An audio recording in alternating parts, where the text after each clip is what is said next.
तो हम लोग यहाँ पर मैं स्टार्ट करते हैं फ्रेंड्स, आप लोगों का इंपॉर्टेंट कंसेप्ट। और मैं आप लोगों को बता दूं कि आज के जो कंसेप्ट जो मैं सिखाने वाला हूँ आप लोगों को, ये आज के कंसेप्ट आज आप सीखोगे, इसके बाद में आप लोगों को कभी जिंदगी में जरूरत नहीं पड़ेगी इसको सीखने की, क्योंकि आज के आज ही याद हो जाएगा ये सारा का सारा आप लोगों को। ठीक है, मैं इस तरीके से पढ़ाऊंगा जैसे कि यहाँ पर मैं बहुत सारे बच्चे हैं जो एकदम स्टार्टिंग से पढ़ना चाहते हैं, बिल्कुल अच्छे से जो इंपॉर्टेंट वाले कंसेप्ट है जो एग्जाम में आने वाले हैं वही वाली चीज जो है आप लोगों को मैं करवाने वाला हूँ आप लोगों को। ठीक है, चलिए देखिए होता क्या है, मैं आप लोगों को समझाता हूँ, ध्यान से समझना आप सभी लोग। ठीक है, ध्यान से समझिए। ये है भूमध्य सागर, यहाँ पर में ये है हमारा, पहले तो हमारा भारत यहाँ है, देखो यहाँ पर में ये हमारा भारत है। ठीक है, उसके बाद में यहाँ पर में है भूमध्य सागर, यहाँ पर में है कैस्पियन सी, आप लोगों का ये पूरा का पूरा आप लोग देख रहे हो उधर में पूरा। अब यहाँ पर में ये क्या है फ्रेंड्स, ये भूमध्य सागर में जो है हाई प्रेशर क्रिएट होता है। हाई प्रेशर क्रिएट क्यों होता है, क्योंकि यहाँ पर में गर्मी की वजह से जो है भाप बनती है और यहाँ पर में बादल क्रिएट होते हैं, हाई प्रेशर क्रिएट होता है। हाई प्रेशर कब क्रिएट होगा, जब बहुत ज्यादा जो है बादल पानी के बूंद आएंगे, अरे भाई मेरे को भी जगह दो, मेरे को भी जगह दो, मेरे को भी जगह दो, तो हाई प्रेशर हो जाएगा। जैसे कि मुंबई की लोकल ट्रेन के अंदर में होता है, ठूस ठूस के लोग भरे हुए होते हैं, वैसा वाला। ठीक है, तो यहाँ पर में जो है फ्रेंड्स ये याद रखना आप लोगों ने, हाई प्रेशर क्रिएट होता है। अब वो हाई प्रेशर कहीं ना कहीं तो जाएगा, फिर वो देखता है कि भाई जगह कहाँ है, कहाँ पर में मेरे लिए लो प्रेशर है। ठीक है, तो लो प्रेशर भारत में इधर साइड में लो प्रेशर क्रिएट हुआ होता है उसी समय में, ये फरवरी दिसंबर से फरवरी के बीच की बात है ये। ठीक है, तो यहाँ पर में लो प्रेशर होता है, तो इधर वाले जो हाई प्रेशर वाले बादल है वो बोलते हैं अरे देखो देखो भारत की तरफ में जो है वो क्या है, वहां पर में कम प्रेशर है, लो प्रेशर है, लो प्रेशर है, चलो भाई लोग उधर में हमला करो, तो सब लोग इधर में आ जाते हैं बादल लोग, फिर यहाँ आके हिमालय से टकराते हैं, अरे यार टकरा गए और पट पट पट पट बारिश करना स्टार्ट कर देते हैं। ठीक है, तो फ्रेंड्स ये पश्चिम की तरफ से, भारत के लिए तो पश्चिमी हो गया ना ये वाला इलाका, पश्चिम की तरफ से ये डिस्टर्बेंस क्रिएट हुआ हमारे भारत में, इधर में जबरदस्ती की बारिश हो गई यहाँ पर। ठीक है, तो इसको फ्रेंड्स वेस्टर्न डिस्टर्बेंसेस कहा जाता है, पश्चिमी विक्षोभ। ये देखिए यहाँ पर में यहाँ पर में हवाएं क्रिएट हुई और भारत की तरफ में आई है, यहाँ पर मैं खुद देख सकते हो, देखिए यहाँ पर मैं एनिमेशन के थ्रू आपको थोड़ा सा देखने की कोशिश कीजिए, सैटेलाइट इमेजेस है ये। ठीक है, लंबे समय तक कैप्चर करके जो उसको जमा करके जो सैटेलाइट इमेज है वो बनाई गई थी ये, तो आप देख सकते हो। ठीक है, इस तरीके से बादल जो है या जो हवाएं है इधर साइड में आती है हमारी। ठीक है, आप लोगों से पूछा जा सकता है कि वेस्टर्न डिस्टर्बेंसेस जो है वो कहां से आते हैं। ठीक है, वेस्टर्न डिस्टर्बेंसेस का कारण क्या है, एक क्वेश्चन पहला वाला आप लोगों का, पश्चिमी विक्षोभ का कारण क्या है, पश्चिमी विक्षोभ का कारण क्या है, तो ये हाई प्रेशर उच्च दाब, कहां पर में, भूमध्य सागर के ऊपर में उच्च दाब कारण है, यहाँ पर में भसड़ मची और इसका प्रभाव यहाँ पर में दिखा आपने। ठीक है, आग धुआं निकला है तो आग लगी होगी कहीं ना कहीं, तो भाई यहाँ धुआं मतलब यहाँ बारिश हो रही है तो यहाँ पर में उसका कारण बना है, भूमध्य सागर के ऊपर में हाई प्रेशर क्रिएट हुआ, फिर वो हाई प्रेशर जो है लो प्रेशर की तरफ में इधर इधर इधर इधर आया और यहाँ पर में आकर जो है बारिश क्रिएट कर दिया। पश्चिमी विक्षोभ इसको कहा जाता है, पश्चिमी विक्षोभ। इसमें हाई प्रेशर से लो प्रेशर की तरफ में हवाएं जो है फ्लो होती है हमेशा, वो तो सिंपल सा है कि हाई प्रेशर से लो प्रेशर की तरफ ही जाएगी हमेशा। ठीक है, अच्छा पश्चिमी विक्षोभ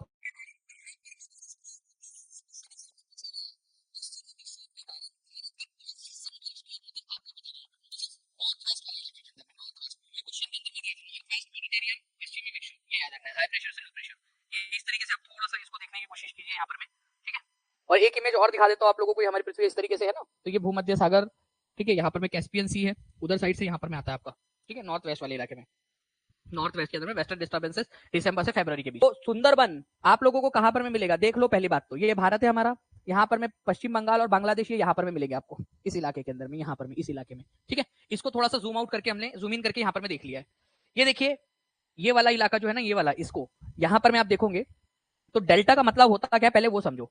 जब नदी, ठीक है, जब कोई नदी समुद्र में मिलने वाली होती है उससे पहले, ठीक है, वो कई सारी वितरिकाओं में बट जाती है, कई सारी वितरिकाओं में बट जाती है। ठीक है, इस प्रकार से, तो कई सारी जब ये वितरिकाओं में बट जाती है इसी को कहा जाता है डेल्टा।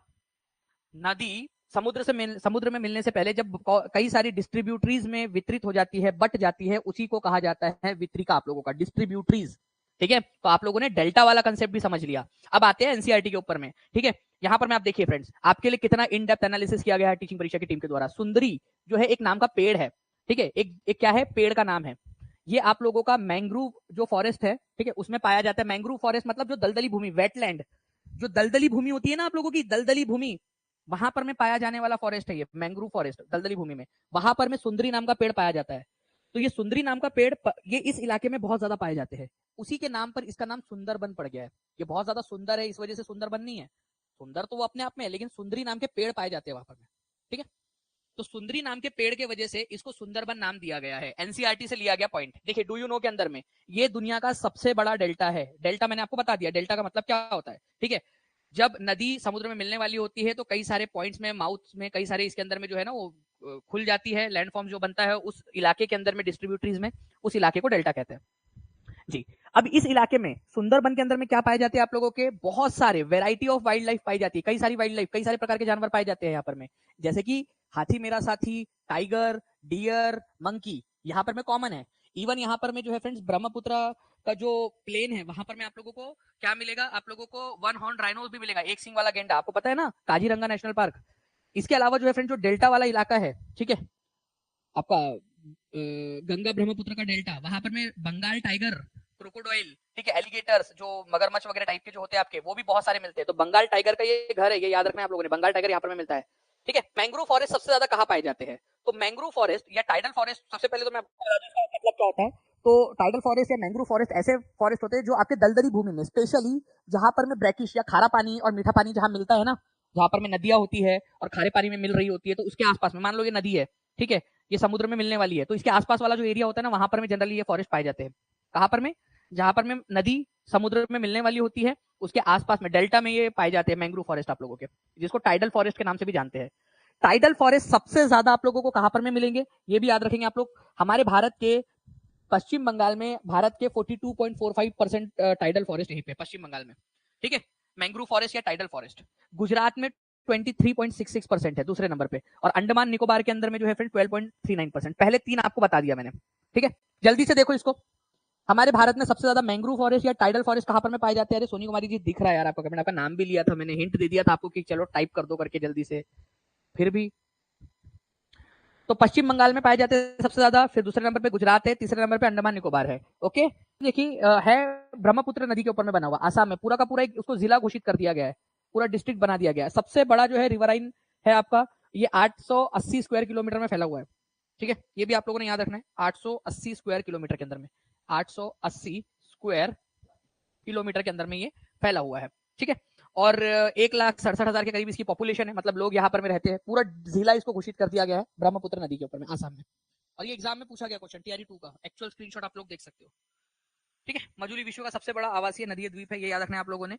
और ठीक है, काफी सुंदर सा भी है फ्रेंड्स। इसको आप एक चीज आपको बताना चाहूंगा, एनसीईआरटी का एक पॉइंट बताओ क्या आप लोगों को, एक पॉइंट बताता, आपदा में अवसर ढूंढना, ठीक है, ध्यान से समझिए आप लोग कैसे होता है। देखिए फ्रेंड्स, अगर मैं बात करूं आपसे बाढ़ की, तो जब बाढ़ आती है, ठीक है, तो लोगों को लगता है कि खराब चीज है बाढ़, लेकिन फ्रेंड्स उसमें भी एक अच्छी चीज होती है, आपको पता है। जब बाढ़ आती है नदी के अंदर में, तो अपने साथ में जो पानी के अंदर में जो भी वो सेडिमेंट्स उखाड़ कर लेकर आई है, ठीक है, इरोड कर कर लेकर आई है, उसको निक्षेपित कर देती है, डिपॉजिट कर देती है मधु सिंह जी, ठीक है। तो यहां पर में आप एक चीज समझ सकते हो, बाढ़ का पॉजिटिव कंट्रीब्यूशन क्या है। ये एनसीईआरटी का पॉइंट बता रहा हूं मैं आपको, मैं अपना नहीं बता रहा, पॉजिटिव कंट्रीब्यूशन क्या है फ्लड का, ये एनसीईआरटी में दिया हुआ है। तो जब बाढ़ आती है, तो बाढ़ अपना जो साथ में लेकर आई है मिनरल्स वगैरह और जो भी साफ लेकर आती है सारा, ठीक है, उसको निक्षेपित कर देती है जलोढ़ को। उससे क्या होता है कि वो जो मिट्टी है वो बहुत ज्यादा उपजाऊ बन जाती है, ठीक है, उपजाऊ बन जाती है, बिल्कुल दिव्या जी, ठीक है, तो वो उपजाऊ बन जाती है, और वो उपजाऊ बन जाती है तो पैडी चावल वगैरह उगाने के लिए वो फसल बहुत अच्छी हो जाएंगी। तो उसी का एक एग्जांपल है आपका मजूली, कि जब हर साल बाढ़ आती है, ठीक है, तो फ्लड अपने साथ में जो भी फर्टाइल सिल्ट वगैरह लेकर आती है, जो गाद लेकर आती है, उपजाऊ गाद मतलब जो अपने साथ में वो उखाड़ कर लेकर आई, उसको गाद या सिल्ट कहते हैं। तो सिल्ट लेकर आती है, उसको जमा कर देती है, तो इससे फसलों के लिए बहुत अच्छा होता है। इसका एक एग्जाम्पल माजुली है आपका, असम के अंदर में, दुनिया का सबसे बड़ा नदी द्वीप है, ब्रह्मपुत्र में वार्षिक बाढ़ के कारण जो है यहाँ पर में वो गाद आकर जमा हो जाता है, सिल्ट आकर जमा हो जाता है, जिसकी वजह से मजूली द्वीप पर धान की फसल बहुत अच्छी होती है। तो मजूली द्वीप पर कौन सी फसल अच्छी होती है, ये क्वेश्चन अगर पूछ लिया जाए, तो आप लोगों का आंसर होगा धान की फसल जो है बहुत अच्छी होती है, ये याद रखना आप लोगों ने। तो आप लोग देखिए फ्रेंड्स, यहाँ पर मैं आप लोगों को कर्नाटक के अंदर में, ठीक है, यहाँ पर मैं आप लोगों को मिलेगा शिव समुद्रम वाटरफॉल, कावेरी नदी के ऊपर में, इधर साइड के अंदर में, कर्नाटक के अंदर में। और आप लोगों को बताना चाहूंगा कि 1902 में यहाँ पर में हाइड्रो इलेक्ट्रिक पावर जनरेट किया करने की कोशिश की गई थी यहाँ पर में, ठीक है, 1902 में। तो सबसे पुराना हमारा हाइड्रो इलेक्ट्रिक पावर प्लांट यहीं पे लोकेटेड है, आसाम आपके कर्नाटक के अंदर में, ठीक है। कि कौन से पांच आपको याद हो गए, ठीक है, आप मुझे बताओ, ठीक है, शिव समुद्रम किस पर है, शिव समुद्रम कौन से नदी पर है, ठीक है। उसके बाद में आप बताओगे मुझे, ठीक है, कुंचिकल, ठीक है, कौन से नदी पर है, जोग कौन से नदी पर है, जोग, ठीक है, धुआंधार,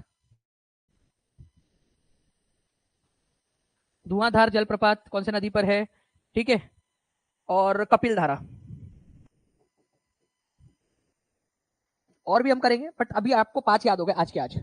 सारे के सारे लोग इसका आंसर करेंगे। एक्टिविटी करते जाइए, आपको सारी चीजें याद हो जाएंगी। और मैं आपको तो एक्चुअल क्वेश्चंस करा रहा हूँ एग्जाम वाले जी। तो शिव समुद्रम हमने देखा कावेरी नदी पर है, ठीक है। कुंचिकल जो है हमने देखा आप लोगों का वराही नदी पर है, कर्नाटक में ही है वराही। जोग जो है शरावती नदी पर है, शरावती, ये भी कर्नाटक में ही है, ठीक है। धुआंधार नर्मदा पर है, नर्मदा मध्य प्रदेश। कपिल धारा नर्मदा मध्य प्रदेश, नर्मदा, ठीक है। चल भारत है मान लीजिए यहाँ पर में, ठीक है। यहाँ पर में आपका उड़ीसा राज्य के अंदर में, ठीक है, उड़ीसा राज्य के अंदर में यहाँ पर में आप लोगों को चिल्का लेक मिलेगी, ठीक है। तो इस तरीके से भी आप लोग इसको याद रख सकते थे, चिल्का उड़ीसा के अंदर में। ब्रैकिश वाटर भी इसको बोला जाता है, ब्रैकिश वाटर का मतलब भी होता है खारा पानी। दूसरे नंबर पे आती है आप लोगों की फ्रेंड्स पुलिकट लेक, पुलिकट झील। पुलिकट झील के बारे में थोड़ा सा आपको बताना चाहूंगा। यहाँ पर में आंध्र प्रदेश है, यहाँ पर में तमिलनाडु है आप लोगों का, तमिलनाडु। तो ये आंध्र प्रदेश और तमिलनाडु की बॉर्डर पर है, ठीक है। आंध्र प्रदेश और तमिलनाडु की बॉर्डर पर थोड़ा सा तमिलनाडु में 98% हिस्सा आंध्र प्रदेश में आता है पुलिकट का, और 2% हिस्सा तमिलनाडु में आता है, ठीक है। किसका? पुलिकट का। तो पुलिकट झील जो है आप लोगों की, ये भी खारे पानी की झील है, सेकंड नंबर की।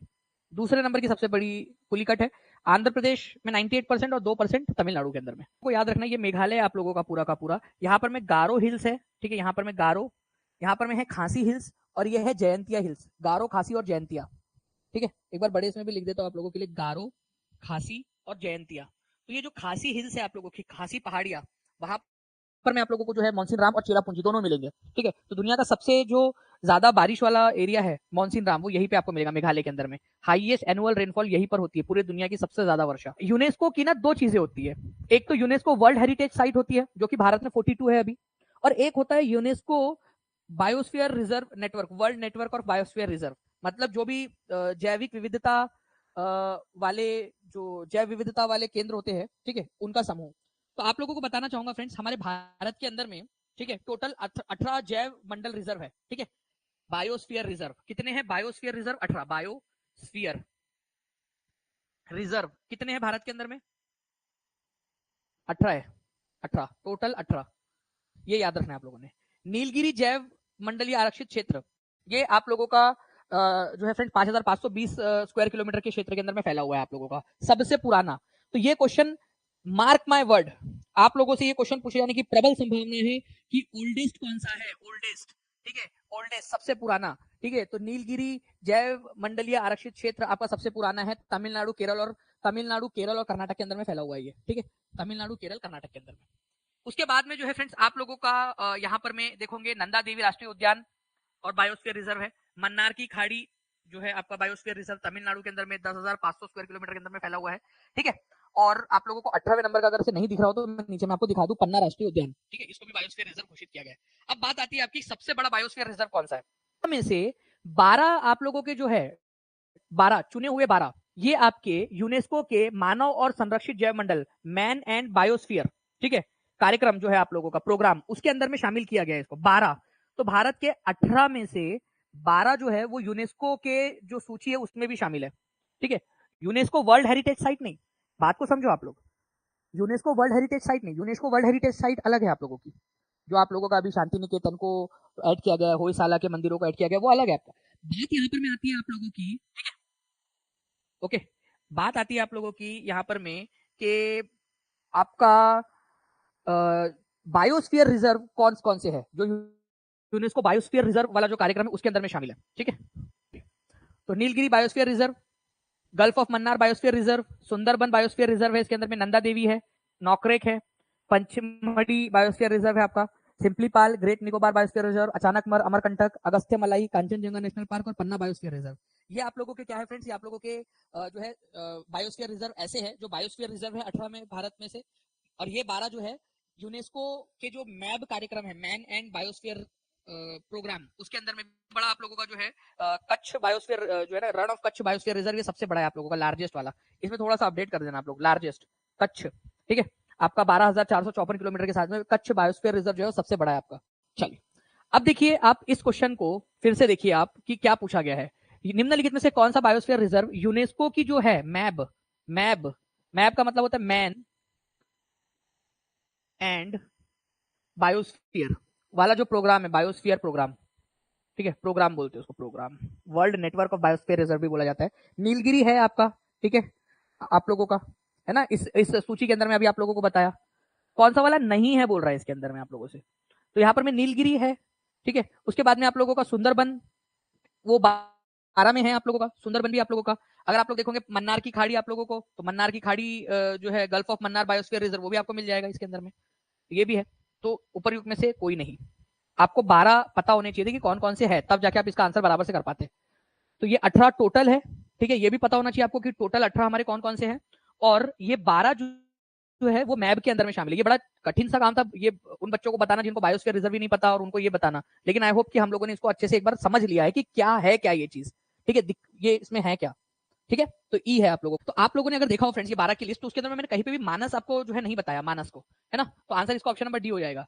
क्योंकि देखिए आप लोग, ये आप लोगों के क्या है, ठीक है, यूनेस्को के पूरे 18 आप देख सकते हो यहाँ पर में, ठीक है, पूरे के पूरे 18 आप लोग यहाँ पर में देख लीजिए। तो मानस 18 में है, लेकिन आप लोगों को ये 12 में मानस दिख रहा है क्या कहीं पे भी? आप खुद देखो, मानस दिख रहा है क्या आप लोगों को 12 के अंदर में?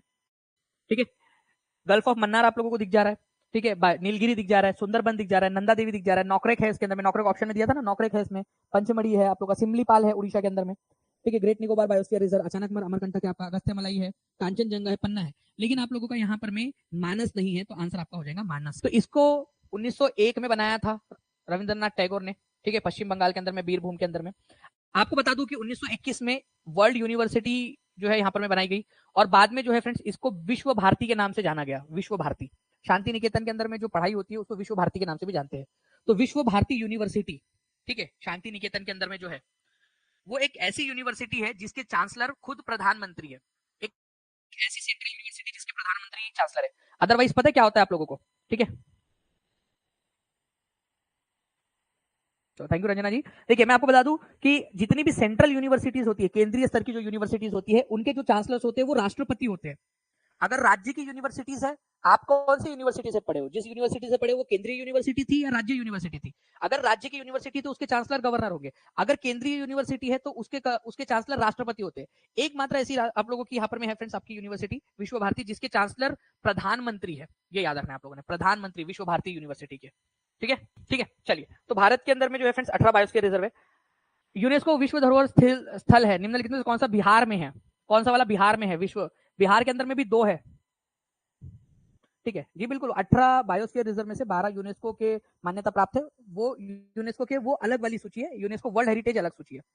ये आप लोगों को जस्ट फॉर दी आपका मतलब मान लीजिए आप लोगों का रिवीजन हो जाए। महाबोधि टेम्पल कॉम्प्लेक्स और नालंदा महाविहार, ये बिहार के अंदर में।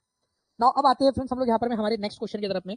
अरेबिका, ठीक है, किस्म की कॉफी प्रारंभ में निम्नलिखित से किस देश से भारत लाई गई थी? Bihar, estate, social, TGT. Estate का क्वेश्चन है भाई लोग, एस्टेट का। यहाँ पर में ये हमारा भारत है, यहाँ पर में अरब पेनिनसुला है, अरब पेनिनसुला। यहाँ पर में सऊदी अरब वगैरह है, सऊदी अरब है, यूएई है, यहाँ पर में यमन नाम का देश है, यहाँ सऊदी अरब है।